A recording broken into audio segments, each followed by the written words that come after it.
Let's take a look now at the high school finalists. My first career was as an engineer, and then I began to have children.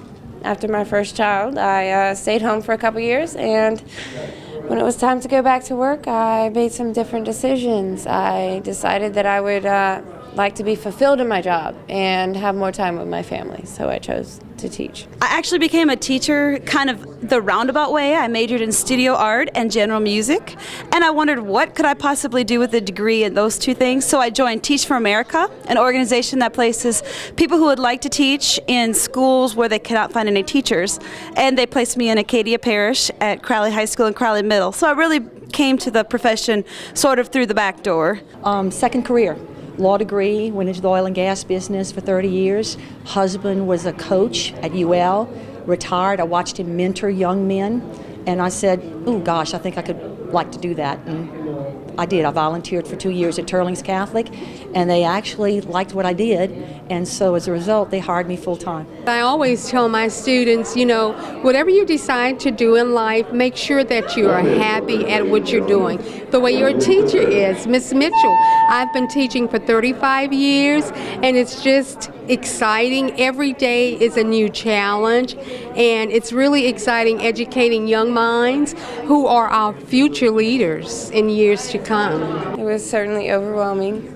I'm honored and humbled to be in this position, to be with all these amazing educators. I feel very honored to be here. I think what I want to say is that in this world that we live in, we talk in sound bites, we communicate in sound bites. We look at Twitter, we look at Facebook, we look at text messages. For someone to sit down and write a letter and tell their thoughts and convey their feelings about and thanking a teacher, overwhelming. Overwhelming. It's quite exciting.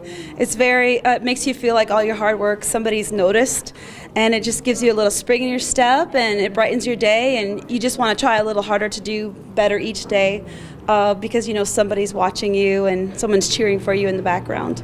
It's so exciting. Ever since the day that they came with the balloons to school and told me that I was a finalist, I was just saying tonight, I didn't know that the students loved me as much as they do, and they really show a lot of dedication, appreciation, and love by nominating me. And the award goes to Holly. Thank you, LEF, for recognizing all the teachers and coming around and pinning us. We are so very blessed to live in a community that values the teachers and gives us credit for all the things that we do. I'd like to thank my husband, Craig Andrews, who keeps me grounded. I would like to thank my principal and all the administrative staff at Lafayette High School, Dr. Patrick Leonard. He, every time I have a new idea, he always gives me the go-ahead, sometimes with some hesitation, but ultimately I get to try it out.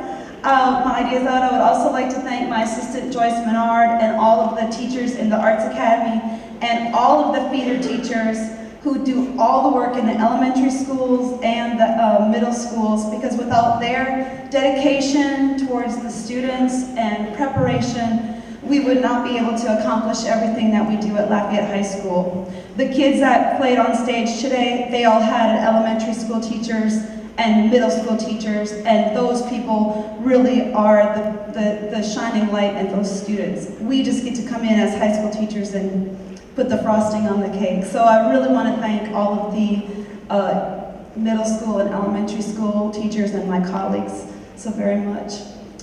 And if I could leave y'all with one thing, I think the biggest thing about being a teacher is that we are an advocate for children. And you've probably heard me give this speech before, but one negative thing might happen to one high school student in America, and everybody in America hears about it. Yet, every single day, hundreds of thousands of kids do positive things all the time. And yet it's unheard of. And so I challenge each of you out there, if you have any connection to students, which most all of you do, to help them shine and be their advocate and praise them and just give them all the glory, because they really are so awesome. Thank you.